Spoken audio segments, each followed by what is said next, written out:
This week on the Talk Tull to Me podcast, we are tackling a truly unique song on the first album, but it is unique within the entire discography of Jethro Tull.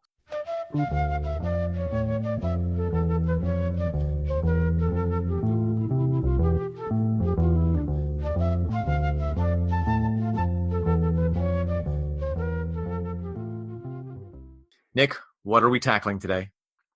We tackle Move On Alone.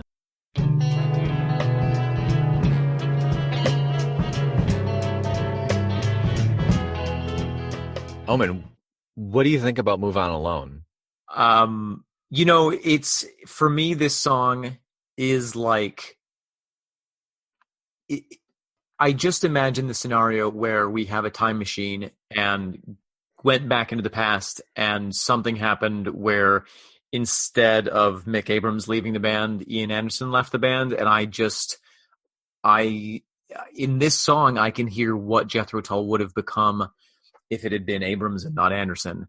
And, I would love to hear that band. 100p. It is so good.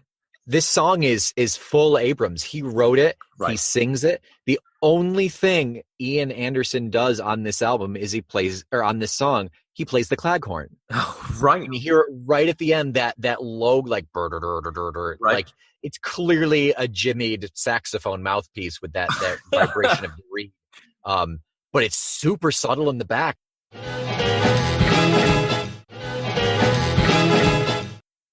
There's no touch of Anderson in this song, and this is my favorite song on the album. Oh, interesting. I mean, it's amazing, and it's worth noting that they also bring in David Palmer to orchestrate those horns and presumably to play some of them. I would imagine that. And it's an incredible sound. The drummer, Clive Bunker, is so incredibly energized on this track. I mean, I don't know, I don't know why, if it's something that Mick Abrams was able to bring out of him performatively, or if he had just had his proverbial Wheaties that day. But it's so crisp and spicy and fresh. It's incredible. I mean, you really hear him come alive. I think it has something to do with that. This song, this is the first one where we were able to pick out individual pieces in terms of instrumentation. I feel like everything before this has been kind of like that blanket of noise, that wall of sound. A comforting blanket, a beautiful wall. A quilt, a very fine quilt. Something that you want to sleep under in a cold winter's night. Absolutely. It's not, in no way is it pejorative, but this is a lot daintier. This is a needlework. This is a lace. You can see all the working pieces together. Yeah. And I think that there's something to be said that everything is so, this is distinct. Yeah. Yeah. And this, in terms of energy, this is a nice, solid, like, middle of the road pace. It's not the super manic that we've heard already, but it's not the super slow bluesy. I would call this blues for sure, but it's different than their last blues piece. And you said it. I mean, you can hear the distinctive players. If the other songs on this album are like a mole sauce, where you just taste this sort of singular, synthesized, incredible, rich flavor, but you can't pull out any, really distinct notes from it. This is like a fresh pico. A pico. Or I was thinking one of those like Thai wraps where you bite into it and you individually taste the carrot and the peanut and the cilantro and the sauce and the cucumber. You literally can taste every single one at once on your tongue. That's what this is like to me. Yeah. I'm tasting the drums. I am smelling the guitar. I'm feeling that claghorn in places I've longed to feel claghorn.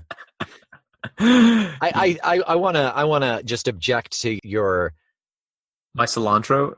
No. I'm a cilantro eater. It does not taste like soap to me. I want to object to your theory or your fantasization of a non-Anderson Tull. Sure, yeah. we would not have the Claghorn were it not for Ian Anderson. There are terrible prices to pay when you meddle with the timeline. That's true. But you really could hear, I can imagine this sound going on. On the other hand, as beautiful as it is, I don't know that it has the unique sound that true classic Tull has. And so if we did have a tricked out DeLorean, I don't think that I would go back and change the timeline to make it a Mick Abrams Jethro Tull. I think if they pursued this sound as opposed to the Someday the Sun Won't Shine for You sound, or the Beggar's Farm or My Sunday Feeling, if they pursued and really honed and perfected the Move On Alone sound, yeah, I think we could get a nice, that like alternative universe that's right side by side. I think we could still get that sound. Right. But if he stuck with that more traditional sound, the heavier, the wall, the blanket sound, I think you're right. I don't think we would end up with that uniqueness. I don't think they would have lasted 50 years. No, I agree. But it's beautiful. And this is a very, very special track. There's something so fascinating about Abrams, and you can really, I think probably credit him with a lot of the success of Tull, post this album, that he brings a groundedness. You can hear in his singing, sure, composition of this song. He brings a groundedness to this song and to the band in general on this album that's really needed, because I think Ian Anderson he is a bit of a mad genius, and I think that on other songs on this album you can hear a little bit of that, I want to say, instability, just for lack of a better term. Yeah. But you can feel Mick Abrams grounding the kind of explosive fireworks genius that is Ian Anderson. Yeah. And had they not had Mick's influence, even for just this one album, maybe Tull would not have lasted. Right. Maybe they would have burnt out faster. Yeah. Like those wannabes, the Beatles. Or... Oh my God. The year that this album came out was the first, what was the year that John Lennon and Yoko Ono did their first art exhibition? Really? Yep. I did not know that. Happening at the same time that this album was dropping. Wow. Yeah. A lot of important things happen. A lot of important things. There's never, I mean, I don't want to say never, but generally there's not a Tull versus Beatles. It's usually Stones and Beatles. Mm. The one that I've heard is Tull and Rush, the band Rush. Mm-hmm, yeah. Mm-hmm. I totally think that I do think of Rush, and this will probably offend Rush fans, but I do think of Rush as the Canadian Jethro Tull in a way. They're just as much as Tull is the English Rush. I think that they're definitely both souping the same bone, if you will. Yeah. They're both prog rock. They've both got super distinct sounds. Right. And I would never confuse the two sounds in any way, shape, or form, but they're super distinct, and they started, I don't know the years for Rush, but I know they've been around forever too. So yeah. So I think it makes sense to put them in the same basket for sure. And I can't think of anyone who has ever been compared in that sense of having that the two head to head. It's either Rush or Tull. Right. Rush formed in 1968, so there was obviously something in the water that year. The waters of Canada and England. That's the waters of the world. The same water source that they share. I imagine that probably a meteorite from the next galaxy entered our atmosphere in 1968, and that is why we have Jethro Tull. That's probably why we have Rush. Yeah. Um, yeah, this track is so interesting, and how fascinating, um, how intriguing that after this album, Mick Abrams did in fact move on alone. Ooh. So he did move on alone, but I mean he did have several bands after the fact, but certainly nothing with the longevity that is Tull. I mean, Bloodwind Pig was probably under a decade, right? Right. I honestly have not listened to any of their music. I haven't either. He did also participate in the supergroup Cream. I didn't realize they were a supergroup. Who else was in Cream, Omen? A lot of people. I don't know. A lot of super people. A lot of super people. Um, Fascinatingly, though, he also formed a band in the late '90s called This Was. What? It was a collection. We watched a clip of one of their live performances once. He assembled all of the ex-Tull musicians throughout the years, Oh, that's right. and they played Tull music without Ian Anderson. And it's kind of great. I mean, it's all, I don't know if can you call it a cover if it's some of the original people playing it? I mean, it's like interesting. It's like a deconstruction. It's Perseus's ship. Yes, exactly. I was just thinking about that. Yeah. Yeah. The last piece that has not been removed from the ship is Ian Anderson, which Right. is the original ship named Jethro Tull. Now here's a question for you. Which part of the ship would you say that Ian Anderson is? The prow. He's the figurehead. He's the bust. Yeah. But I think he has more practicality than that. I think that's not giving him enough credit. As much as I do like to rag on his great ego, Sure, which is massive. which is massive. Yeah, he's the set of boards that the name is painted on. I think that he is perhaps, maybe this is too obvious. I've got two answers. I think that he is the captain and that he has wrecked his ship so many times and placed literally every single part of it, but he's still been the captain of it. Okay, but That's right. a captain does not make the name of a ship. A captain does not make a ship. A captain can pilot a ship, can sail a ship. Right. He's the glue. No, there's no. This is a bad metaphor that we're chasing down. I think he's the little holder on the side of the steering wheel that holds the flute. The flute holder. Yes, that is The SS Jethro Tull. a traditional maritime device. I mean, required by law. Apparently, a lot of Tull fans were upset at Abrams when he put together the band This Was in the '90s. I mean, I can see that. Sure. You know, I think that probably purists, but apparently Ian Anderson was not that upset about it. Really? Yeah. Wow. And I think that on that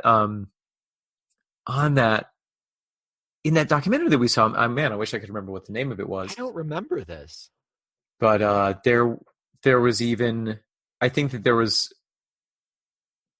some sort of party where they were both there, and Ian Anderson, it had a little clip of them chatting, and they're clearly, you know, they've clearly gotten over whatever it was that drove them apart, you know, or because they're not trying to work together anymore, it doesn't matter. Yeah, it was 30 years ago. And Mick Abrams had that crazy dangly earring. Remember that? Ian Anderson had a dangly earring too. Well, you know, it was the 60s and 70s.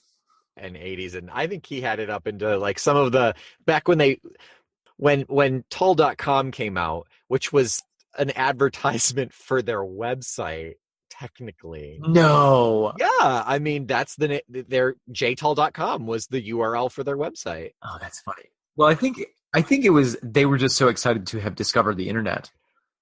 Yeah, I mean, yeah, I'll give him that. But I recall having seen pictures of Anderson at that time, the squat little troll that he is with his head kerchief thing. Yeah. And that one singular dangly earring. I don't think there was a feather on it. I don't think it was that far, but still. Right. It's so interesting. Yeah. Wow. Anything else that we want to say about Move On Alone? It is it is a song for me that content wise both allows me to really listen to it and pick it apart and absorb it. Yeah. There's also this zen quality to it. Like I could put it on repeat and just play it over and over and just kind of just phase out. Yeah. And I could be happy with that. I think there's a good pace to it. There's a good arc to it. There's a good story. Yeah. And that quality that you described is something that also sets it apart from other Jethro Tull songs, which I think, as if I can make an extremely gross generalization, but let's just talk about the songs we've talked about so far. They don't permit you to get lulled into them.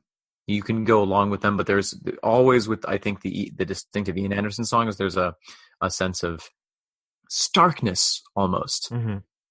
You can't fade into them. You may be comforted by them, but you're also confronted by them. Yeah.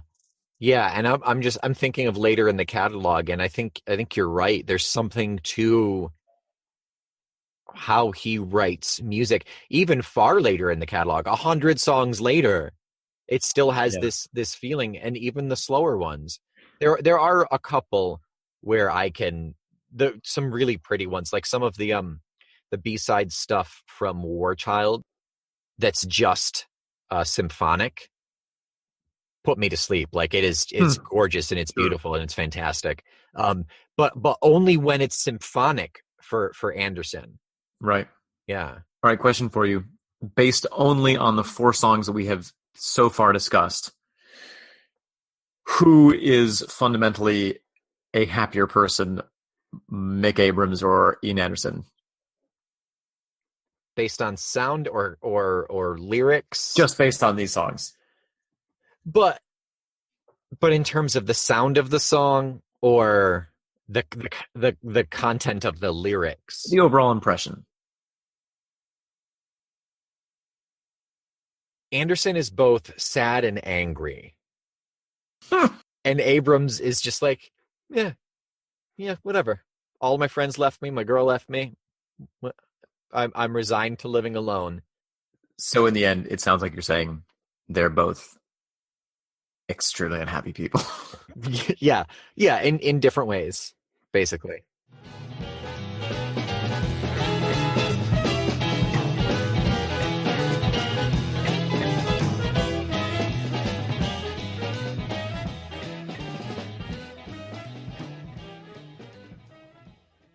I'm Omen Said.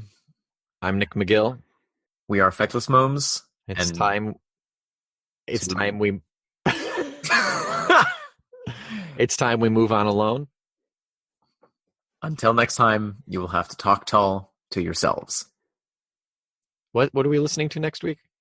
Serenade to a Cuckoo. Ooh, good one. Next week, we'll talk Tull to you.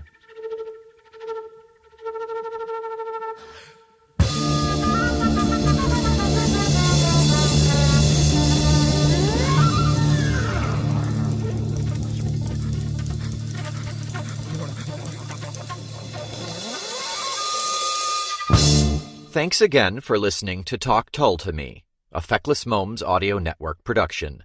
Your hosts are Omen Said and Nick McGill, produced by Nick McGill.